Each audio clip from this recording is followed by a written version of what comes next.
Hi ಎಲ್ಲರಿಗೂ ನಮಸ್ಕಾರಗಳು. ರಶ್ಮಿ ವ್ಲಾಗ್ಸ್ಗೆ ಸ್ವಾಗತ.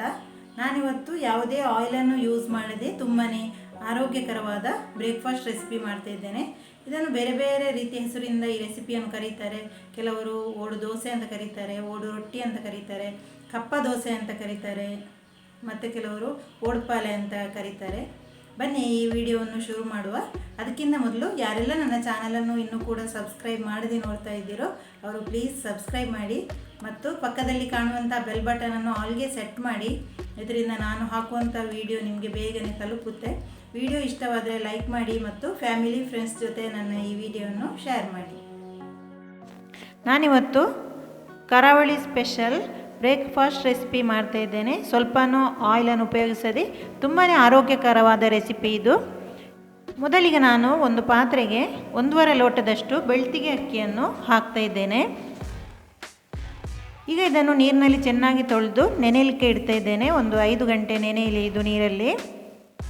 ಈಗ ನೆಂದಿದೆ, ಚೆನ್ನಾಗಿ ನೆಂದಿದೆ, ಕಾಣ್ತಾ ಉಂಟು ನಮಗೆ. ಈಗ ನಾನು ಇದನ್ನು ಮಿಕ್ಸಿ ಜಾರಿಗೆ ಹಾಕ್ತಾ ಇದ್ದೇನೆ. ಎಲ್ಲ ಅಕ್ಕಿಯನ್ನು ಮಿಕ್ಸಿ ಜಾರಿಗೆ ಹಾಕ್ತಾ ಇದ್ದೇನೆ. ಇದನ್ನು ನೈಸಾಗಿ ನಾವು ಗ್ರೈಂಡ್ ಮಾಡಬೇಕು. ಈಗ ನಾನು ಇದಕ್ಕೆ 1 ಕಪ್ನಷ್ಟು ಅನ್ನವನ್ನು, ಬಾಯ್ಲ್ ರೈಸನ್ನು ಹಾಕ್ತಾ ಇದ್ದೇನೆ. ವೈಟ್ ರೈಸ್ ಸಹ ಹಾಕ್ಬೋದು ಅನ್ನ. ರುಚಿಗೆ ತಕ್ಕಷ್ಟು ಉಪ್ಪು ಮತ್ತು 1 ಕಪ್ನಷ್ಟು ತೆಂಗಿನಕಾಯಿ ತುರಿ ಮಾಡಿದ್ದು ಹಾಕ್ತಾ ಇದ್ದೇನೆ. ಸ್ವಲ್ಪನೇ ನೀರು ಹಾಕಿ ಈಗ ನೈಸಾಗಿ ನಾವು ಗ್ರೈಂಡ್ ಮಾಡಬೇಕು. ಈಗ ಗ್ರೈಂಡ್ ಆಯಿತು. ಈಗ ನಾನು ಇನ್ನೊಂದು ಬೌಲಿಗೆ ಇದನ್ನು ಟ್ರಾನ್ಸ್ಫರ್ ಮಾಡ್ತಾ ಇದ್ದೇನೆ. ಈಗ ಸ್ವಲ್ಪ ನೀರು ಹಾಕಿ ಮಿಕ್ಸ್ ಮಾಡ್ತಾ ಇದ್ದೇನೆ. ನಮಗೆ ಹಿಟ್ಟು ದೋಸೆ ಹಿಟ್ಟಿಗಿಂತ ಸ್ವಲ್ಪ ದಪ್ಪ ಆಗಬೇಕು. ಈಗ ರೆಡಿ ಆಯಿತು. ಗ್ಯಾಸ್ ಸ್ಟವಲ್ಲಿ ಮಣ್ಣಿನ ಕಾವಲಿಯನ್ನು ನಾನು ಬಿಸಿ ಮಾಡಲಿಕ್ಕೆ ಇಟ್ಟಿದ್ದೇನೆ. ಬಿಸಿ ಆಗಲಿ, ಇದು ಬಿಸಿ ಈಗ ಆಯಿತು. ಈಗ ನಾನು ಇದಕ್ಕೆ 1.5 ಸ್ಪೂನ್ನಷ್ಟು ಹಿಟ್ಟನ್ನು ಹಾಕ್ತಾ ಇದ್ದೇನೆ. ಮಿಡ್ಲಿಗೆ ಹಾಕಬೇಕು, ಅದು ಕೆಳಗೆ ಗುಂಡಿರ್ತದೆ ಮಿಡ್ಲಲ್ಲಿ. ಚೆನ್ನಾಗಿ ತೂತು ಬೀಳ್ತಾ ಉಂಟು. ಎಲ್ಲ ತೂತು ಬಿದ್ದ ಮೇಲೆ ನಾವು ಇದಕ್ಕೆ ಮುಚ್ಚಳವನ್ನು ಮುಚ್ಚಬೇಕು. ಈಗ ಚೆನ್ನಾಗಿ ನಮಗೆ ಕಾಣ್ತಾ ಉಂಟು, ತುಂಬಾ ಚೆನ್ನಾಗಿ ತೂತು ಬೀಳ್ತಾ ಉಂಟು. ಎಷ್ಟು ಚೆನ್ನಾಗಿ ಕಾಣ್ತಾ ಉಂಟು, ಚೆನ್ನಾಗಿ ಬಂದಿದೆ ಓಡು ರೊಟ್ಟಿ. ಇದನ್ನು ಕಪ್ಪ ರೊಟ್ಟಿ ಅಂತ ಸಹ ಕರೀತಾರೆ. ಈಗ ನಾವು ಈ ಟೈಮಲ್ಲಿ ಮುಚ್ಚಳವನ್ನು ಮುಚ್ಚಬೇಕು. 1 ನಿಮಿಷ ಬೆಂದರೆ ಸಾಕು. ಈಗ ಮುಚ್ಚಳವನ್ನು ತೆಗೆಯುವ. ನಮ್ಮ ಓಡು ರೊಟ್ಟಿ ಅಥವಾ ಓಡು ದೋಸೆ ಈಗ ರೆಡಿ ಆಯಿತು. ಇದನ್ನು ನಾವು ತೆಗೆಯುವ. ಇದಕ್ಕೆ ಏನು ಎಣ್ಣೆ ಹಾಕದೆ ಎಷ್ಟು ಚೆನ್ನಾಗಿ ಏಳ್ತಾ ಉಂಟು.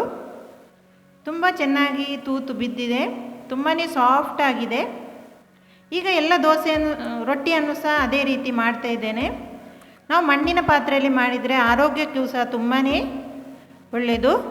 ಎಷ್ಟು ಚೆನ್ನಾಗಿ ತೂತು ಬಿದ್ದಿದೆ, ಎಲ್ಲ ಕಡೆ ಬಂದಿದೆ. ನಾನು ಹೇಳಿದ ಈ ಮೆಥಡಲ್ಲಿ ಹಿಟ್ಟನ್ನು ರೆಡಿ ಮಾಡಿದರೆ ನಮಗೆ ಈ ರೀತಿಯಾಗಿ ಸಾಫ್ಟಾದ ಕಪ್ಪ ರೊಟ್ಟಿಯನ್ನು ಮಾಡ್ಬೋದು, odupaleಯನ್ನು ಮಾಡ್ಬೋದು. ಏನು ಆಯಿಲ್ ಹಾಕದೆ ತುಂಬಾ ಚೆನ್ನಾಗಿ ಎಳ್ತಾ ಉಂಟು. ವಾರಕ್ಕೆ ಒಮ್ಮೆಯಾದರೂ ಈ ರೆಸಿಪಿಯನ್ನು ಮಾಡ್ಬೋದು. ಹೆಲ್ದಿ ರೆಸಿಪಿ, ಮನೆ ಮಂದಿಯೆಲ್ಲ ಇಷ್ಟಪಡುವಂಥ, ಮಕ್ಕಳು ಸಹ ತುಂಬಾ ಇಷ್ಟಪಡುವಂಥ ಬ್ರೇಕ್ಫಾಸ್ಟ್ ರೆಸಿಪಿ ಇದು. ತುಂಬಾ ಸಾಫ್ಟಾಗಿ ತಿನ್ನಲಿಕ್ಕೆ ಸಹ ತುಂಬಾ ಟೇಸ್ಟಿಯಾಗುತ್ತೆ. ಇದನ್ನು ಕಾಯಿ ಹಾಲು ಜೊತೆ ಸಹ ತಿನ್ಬೋದು, ತುಂಬಾ ಟೇಸ್ಟಿಯಾಗುತ್ತೆ. ನಾನ್ ವೆಜ್ ತಿನ್ನುವವರು ಚಿಕನ್, ಮೀನು ಸಾರು ಇದರಲ್ಲಿ ಸಹ ತುಂಬಾ ಚೆನ್ನಾಗಾಗುತ್ತೆ. ಸಾರು ಸಾಂಬಾರಲ್ಲಿ ಸಹ ತಿನ್ಬೋದು. ಇವತ್ತು ನಾನು ಮಾಡಿದಂಥ ಈ ಹೆಲ್ದಿ ಬ್ರೇಕ್ಫಾಸ್ಟ್ ರೆಸಿಪಿ ನಿಮಗೆಲ್ಲ ಇಷ್ಟ ಆಗಿದೆ ಅಂದ್ಕೊಂಡಿದ್ದೇನೆ.